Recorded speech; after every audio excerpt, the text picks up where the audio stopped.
Okay, this is the Jet Kit from ProCycle. It's for the BST40 carburetor that comes on most of these DR650s. A lot of guys get this kit if they replace the stock exhaust or maybe mess around with the Airbox or some other mod they want to do. This seems to be the general step that guys take. One thing that really jumped out in this is the fact that it comes with a drill bit. Yeah, so there's a drill bit, which implies you're actually drilling into the carburetor. Kind of neat, kind of scary. We'll see what's involved with that. The first part is obviously get the carb out of the bike. It's jammed in there pretty tight, as you can see. All right, that wasn't very hard. We can get this thing on the bench. Take a look at this kit. Okay, we got the camera mounted. Now we can go hands-free. First thing I notice is heavy-duty Ziploc bag. That's pretty good. Nice sticker, high quality. It's got a split back so you can actually stick it on without spending hours trying to pick around the corner. That's good, like that. Got some instructions in here. We're definitely going to be following that. And here's our pack of goods. The first thing we got here is, oh yeah, there's the pack with the drill bit and a couple of stainless steel screws. And then we got the other bits here. What do we got? Yeah, there's the jets and the special air mixture screw. Okay. All right, get out the paperwork, see what we got. Oh, 2 sheets, figures here, instructions here. All right, so follow along. We're coming on step 3 right here. Remove the top cap and slide. Don't lose the little O-ring under the top cap. See attached figure 1. Figure 1. Don't lose this O-ring. I guess they don't want us to lose the O-ring. Okay, so let's not lose the O-ring. So it's these screws right here. 2 of them to get this top cap off. And anytime you're working with what looks like Phillips screws, you're going to want a JIS driver, something like that. This small dot on what looks like a Phillips head screw indicates it's a Japanese industrial standard screw. It has a unique internal geometry and requires a JIS compatible driver bit to avoid it being stripped. Okay, just pull off the cap. And oh, there's that little O-ring we can't lose. Pull out that spring, set that to one side. Okay, number 4, remove the needle, clip, and plastic spacer. Set these aside, you won't need them again. Okay, that's easy, just pull out the slide, tip it upside down and push out that needle. There's the stock needle. Nothing to it. 5, install the E-clip on the 4th groove, counting down from the top of the needle, figure 2. So if we look at figure 2, all right, that's pretty obvious, 4th groove down. Let's find that E-clip. Dump out the little bag. Oh, there's that tiny little E-clip. Looks like an E. I guess that's why they call it an E-clip.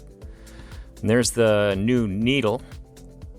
This thing's pretty aggressive. It's got a very aggressive taper, and it's got a bunch of slots or grooves in the top. There they are right there. And we're going for that one, number 4. Grab the little E-clip. And if you got sausage fingers, good luck jamming this thing on. It'll take you a while, but end up with something that looks like that. All right.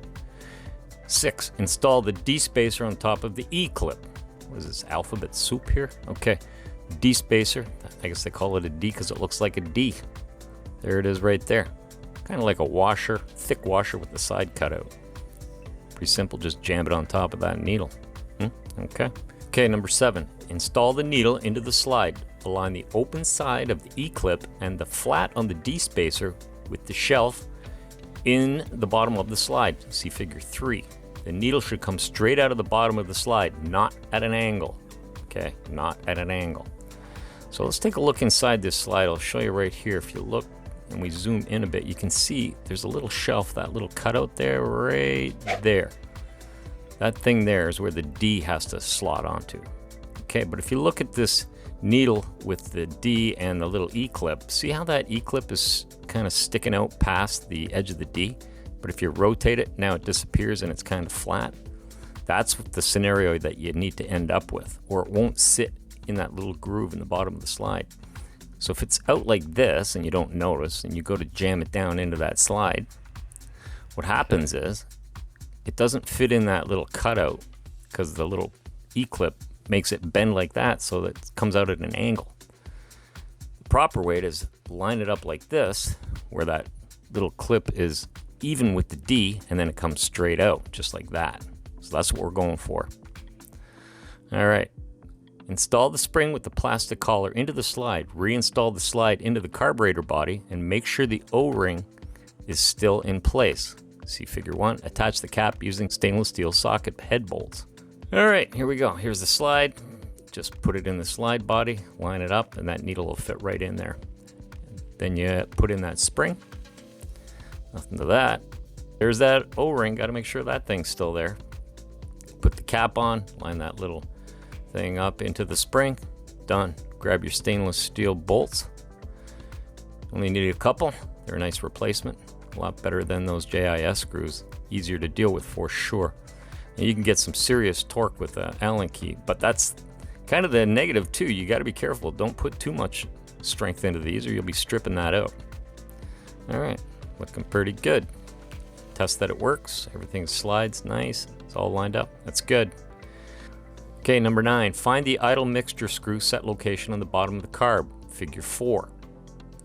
Okay, refer to figure 4. There it is. That's what we're looking for right there. Okay, if there is a brass plug, it must be removed. Well, looks like we got a brass plug. There it is.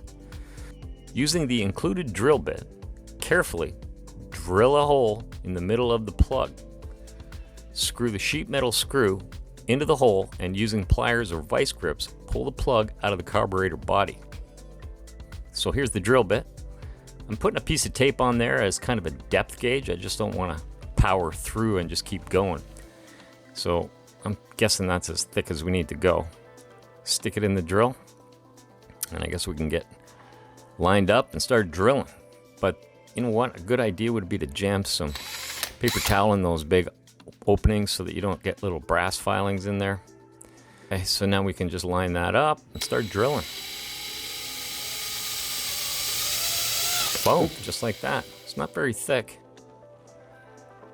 That's what we're up against. Okay, now all we gotta do is get that screw, line it up, and screw that guy in, and it'll hopefully grab nice and tight. And then get a pair of vice grips on there.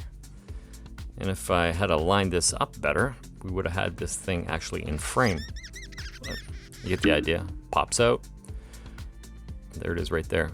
It's not too thick. It's just like a little brass cap. And that's that. There, now we've exposed the fuel mixture screw right there. Okay, remove the idle fuel mixture screw along with the original spring, washer, and O-ring. Okay, we've just backed that guy out. Nothing to that.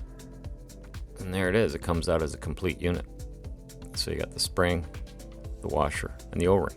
Okay, put the new spring, washer, and O-ring on the extended idle mixture screw included in the jet kit, figure 5. We got a deluxe fuel screw. Deluxe fuel screw, not just a regular fuel screw, deluxe. Yeah, deluxe. Okay, and there it is right there. That's what we're supposed to end up with. O-ring, washer, and spring. So there you go. There's the deluxe screw. And all we got to do is just jam on that spring, find that little washer, and that even smaller O-ring. Put that all together, and let's compare it to the actual diagram. Make sure we got it right. Okay, yeah, that looks pretty close. What's next? Screw it in clockwise until it gently bottoms out. Turn the screw out counterclockwise 2 revolutions. Find the hole, jam it in, and you just keep going until it bottoms out. Right there. And then you need 2 out, so half, 1, half, 2. So there's our setting. At least that's where we're going to start. Okay, number 11. Remove the float bowl. The 2 screws that hold the float bowl on may be installed extremely tight from the factory. Use a good quality screwdriver and lots of pressure to avoid stripping those screws. That's a good piece of advice. These things are locked in. They are tight, man. I previously shocked these out with an impact driver. That's why they come out easy here. So get those screws out. We're going to be replacing them with some stainless steel ones, but don't lose them. Just hang on to them. Pull off that float bowl, and that's what you got inside. Okay, number 12, replace the main jet. Suggested jetting for wide open race exhaust is a number 155. If you have a free flowing exhaust, a number 150 main jet, and a stock exhaust is a 145. There's the main jet right there. Nothing to it, you just get an appropriate size screwdriver. Make sure you get a nice big blade that can fit in there and back that guy out. I think that's a 140 maybe, something like that. So you get that guy out, nothing to it, and then you grab the one you're installing. In my case, I'm going with the 155 because I am running a wide open exhaust. And just screw that guy in. It's just a in and out, right? Out with the old, in with the new. Buckle it down, you're good to go. 13. Remove the float assembly and replace the 2 O-rings on that assembly with 2 new O-rings included with Jet Kit. Then reinstall the float assembly into the carburetor. Okay, let's have a look at those. Now, in this case, these are brand new O-rings because this carb isn't even, like, it's a brand new bike, so I am not replacing these. If you think you need them, you go ahead and do it on yours. Okay, so now I can reinstall that float assembly, and it's just a friction fit. You just press them in and they just lock into place because under the friction of those O-rings. Next up, 14, check the float height. Correct float height is 14.7 millimeters. Float height adjustment is covered in the fuel section of the service manual. The stock float height on these bikes is 14.7 millimeters. So it's factory set at 14.7, and this is a brand new bike. I have no doubt that it's set up correctly, so I'm not really gonna bother messing with it. It's not that easy to check and adjust. It's a bit finicky. If you want to do yours, there's plenty of great videos out there that show you the process. One in particular, one guy, it's Dino's Tinker Shed. That guy's got a really good video on this. The whole thing he's got is a ProCycle Jet Kit install, just like this video. His is very good, and it really details how to do that float setup. So if you want, check him out. He's good. Okay, 15. Reinstall the float bowl using the new stainless steel socket head bolts. Pretty straightforward. Just flip it over, get it aligned correctly. Pop on that float bowl cover and find your new stainless steel bolts. And these are great to have because you're not dealing with those JIS screws that can slip. But again, the downside could be that you can apply some serious torque with an Allen key, so be careful. Okay, 16. Modify the airbox. Remove the rubber snorkel from the top of the air filter box. Remove the air filter. Use the template provided to cut out the top of the airbox. If you don't want to cut out your airbox, you can remove the side cover from the box. You must do one or the other. Okay, job done. Looks pretty good. Got most of the bits and pieces in there, trouble-free. All the stuff I wanted to put in there. You got a rough idea on how to do it. Now it's just a case of cramming that thing back into the bike. And if it's as easy as it came out, no problem. Yeah, just stick it in, right? Okay, we got the car back on the bike. There's one other thing I want to address before we go too much further. That's the airbox. Remember, there's a suggestion that you might want to cut the airbox out like that with that template there. I'm definitely not hacking into a brand new airbox. To me, that's insane. I mean, you do you. If you think that's the way to go, you go ahead. I'm just gonna take this cover off here. That should provide enough flow to make everything as needed. So that's the route I'm going. So let's go do that. Before we go on to the final stages, which is the tuning aspect. But right now, I'm just gonna get this cover off.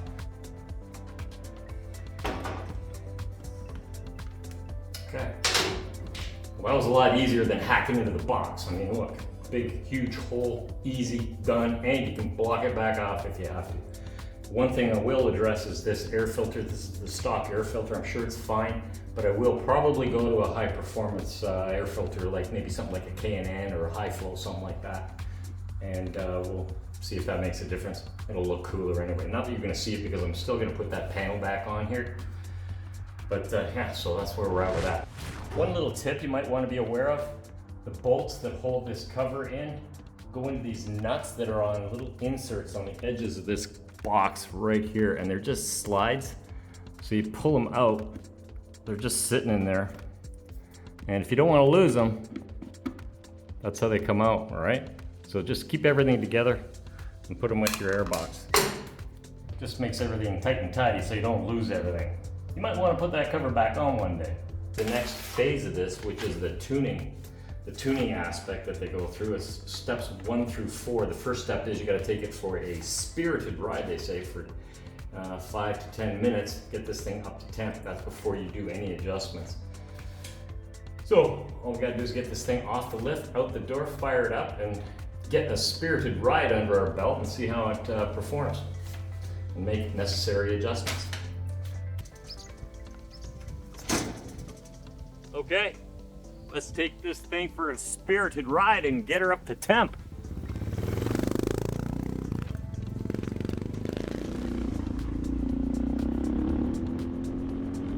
Okay, now it's good and warm, we can set the idle fuel mixture.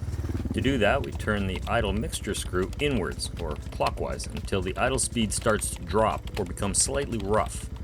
Then, screw the mixture screw out, counterclockwise, until the idle just smooths out. And that's the sweet spot. Now, to test the main jet selections, we gotta go for another ride. And we run the bike at wide open throttle in 4th gear on a level road. When the bike is pulling cleanly at a good high RPM and wide open throttle, slowly back off the throttle to about 7/8 throttle. If the bike picks up speed or power as you slightly back off the throttle, then you're running too lean on the main jet. If the bike only slows down slightly, then your main jet selection is close. Step 4 in tuning is the needle. The 4th groove where we started is a good starting point and it'll work well for most bikes. To go one step richer at mid-range throttle, move the clip down to the 5th groove. Conversely, to set it one step leaner, move the clip up to the 3rd groove. Remember, always count grooves from the top down. The needle clip should be set to the highest groove or leanest setting that still provides smooth, steady engine operation and good throttle response. All right, so that's how I install the ProCycle Jet Kit on this lovely DR650. I hope that helps if you're trying to do the same thing to your bike. All right, I got stuff to do. You probably do too. See ya.